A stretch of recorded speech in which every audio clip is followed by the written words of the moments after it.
Sir पहले तो आपको नमस्कार। नमस्कार, आपको भी नमस्कार। आपको पहले तो सर आप अपना कीमती समय निकाल कर हमारी बुढ़ानी आईएएस संस्था में पधारे, उसके लिए बहुत बहुत धन्यवाद आपका। Thank you. सर मेरे कुछ आपको लेकर कुछ सवाल हैं। जैसे आपने 18 साल की फ़ौज की नौकरी को करके फिर पुलिस की नौकरी को ही क्यों चुना? पुलिस की नौकरी में जनता की सेवा करने के ज़्यादा अवसर हैं। जितने अन्य विभाग हैं उनमें जो पावर है, पुलिस के पास काफ़ी पावर है। उनका यदि आप जनहित में सदुपयोग करते हैं तो जनता की काफ़ी भलाई कर सकते हैं। अच्छा, और सर फ़ौज की नौकरी और पुलिस की नौकरी में से आपकी नज़रों में आपकी राय पूछना चाहता हूँ, बेहतर नौकरी कौन सी है? अपनी अपनी जगह दोनों ही बेहतरीन है। एक देश की सेवा के लिए है तो दूसरी अपनी जनता की सेवा के लिए। अच्छा सर जैसे आप हमारे यहाँ सीकर में आए, उससे पहले आपको किन किन चुनौतियों का सामना करना पड़ा और आपने किस प्रकार उन चुनौतियों का सामना किया?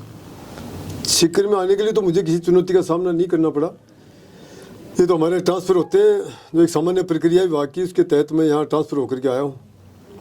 अच्छा सर, और सर जैसे देखा जाए तो आप जो कार्य कर रहे हो उसमें राजनीतिक आपका दबाव भी रहते होंगे, उसको आप किस प्रकार हैंडल करते हैं? पुलिस पे, प्रशासनिक अधिकारियों पे, इन पे पॉलिटिकल प्रेशर रहता है, लेकिन क्या है, कुछ अपवाद भी होते हैं। तो मेरे जैसे अपवाद हैं वो पॉलिटिकल प्रेशर को मानते भी नहीं है और उनके ऊपर वो बनाते भी नहीं है। वो उसी पे बनाते हैं, भाई आपको मैं कोई चीज़ दूंगा, आप उसको लोगे तभी तो आपके पास रहेगी। Yes sir. आप लोगे नहीं तो मेरी चीज़ मेरे पास, तो उनका प्रेशर उनके पास रह जाता है। अच्छा, जैसे कोई कॉल वगैरह करवाता है सर? करवाते हैं, कई बार करवाते हैं, तो उनके उस कॉल के प्रेशर को मानते हैं। मैं कोई बात नहीं मानता हूँ। मैं कुछ मानता भी हूँ तो उसको सामने वाले को देखता हूँ। जैसे हम चालान, खास तौर से ट्रैफिक पुलिस का काम है चालान करना, तो मैं उसको सामने वाले को देखता हूँ कि इसकी आर्थिक परिस्थिति कैसी है और ये इस चालान को भुगत पाएगा या इसको ज़्यादा तकलीफ होगी या ये इसको आसानी से भुगतने वाला है, तो उसके हिसाब से डिसीजन लेता हूँ। जो नहीं भुगतने वाला होता है, गरीब तबके का होता है, तो उसको मैं हिदायत दे देता हूँ कि भविष्य में ध्यान रखना, और जिसकी आर्थिक स्थिति ठीक है, वो भुगत सकता है, तो उसके हम जुर्माना कर देते हैं फिर। अच्छा सर, जैसे सर आपका 12 साल में 12 ट्रांसफ़र हुए हैं। हाँ, 10-11 ट्रांसफ़र हुए। हाँ, तो उस वे में आपकी फैमिली वगैरह आपका साथ, मतलब फैमिली को मैंने कभी साथ नहीं रखा। अच्छा। हमेशा ऐसा आदमी होता है मेरे नेचर का, उसको वो अकेले रहना चाहिए, और जो फैमिली के साथ रहता है वो इतना वो क्या डिस्टर्बेंस सहन नहीं कर पाता है। उसके बच्चे स्कूल में यहाँ से निकालो दूसरी स्कूल में डालो, तो फिर वो तो क्या अपने आप को एडजस्ट कर लेता है, जैसा माहौल होता है उसी में एडजस्ट कर लेता है अपने आप को, और उसके अनुसार ही फिर चलना शुरू कर देता है। उसको पता है कि यदि मैं हिल गया, मेरी जगह हिल गई, तो पूरा परिवार डिस्टर्ब हो जाएगा। तो इसलिए मैं तो क्या है, अकेला चलता हूँ, तो मैं अकेला ही डिस्टर्ब होता हूँ, परिवार डिस्टर्ब नहीं होता है। समाज का कोई सर, जैसे आप कभी कभार आपसे कुछ गलती भी हुई होंगी, जैसे कुछ आपके जीवन का अनुभव हमें बताएंगे कुछ? गलतियां तो, इंसान गलतियों का पुतला, इंसान से गलतियां होती रहती हैं। तो मैं तो ये तो नहीं कहूँगा कि मेरे से गलतियां नहीं होती हैं। कई बार किसी को धमकाना भी पड़ता है, कई बार किसी को ऊपर सख्ती भी करनी पड़ती है, कई बार कानून के दायरे में, कई बार थोड़ा सा हट करके भी काम करना पड़ता है, समाज हित में, जनहित में। जी सर, आपके बारे में कई लोग बुरा भी बोलते होंगे, अच्छा भी बोलते होंगे, जब आप तक बात पहुंचती होंगी, उनका फेस आप कैसे करते हो?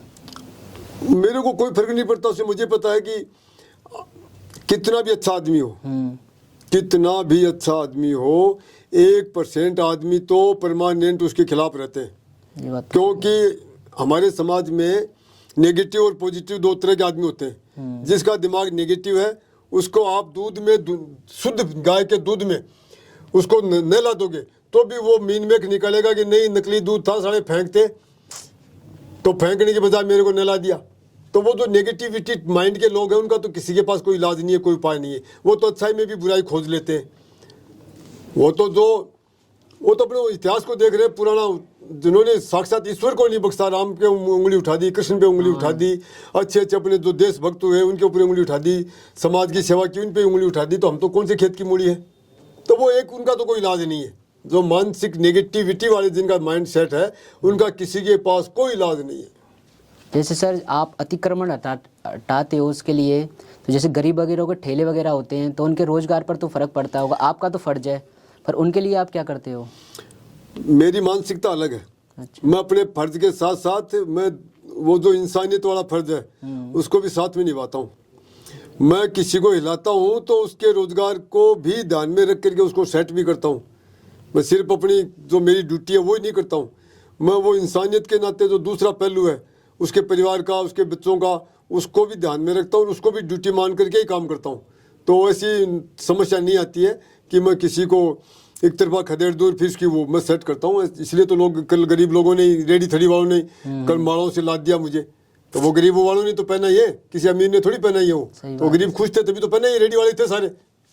और सर जैसे देखा जाए तो आपको ये इतना सब कुछ करने का मोटिवेशन कहाँ से मिलता है?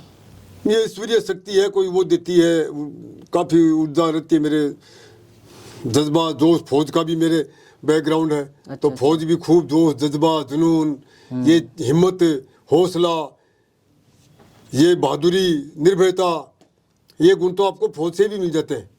तो वो मेरे जो बैकबोन है वो फौज की नौकरी है, जो रीढ़ की तरह मेरे मानसिक शक्ति प्रदान करती है मेरे को।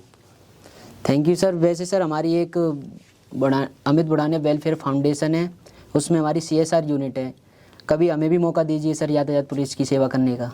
बिल्कुल, आप जब भी कहोगे हम आपको, हमारे ट्रैफिक के जो कर्मी खड़े रहते हैं हाँ सर, पॉइंटों पे, तो आपका लोगों का स्वागत है जनता की सेवा करने के लिए। जब भी आप कहोगे, हमें तो आवश्यकता है, स्टाफ जितना मिल जाए हमें तो उतना ही बढ़िया है। तो जब भी आप कहोगे आपको मौका ही मौका है सर, बताना कभी ज़रूर। बिल्कुल बिल्कुल, आप कितने आदमी दे सकते हो कांटेक्ट करना, ठीक है सर। बताना, हमारे को जरूरत भी है।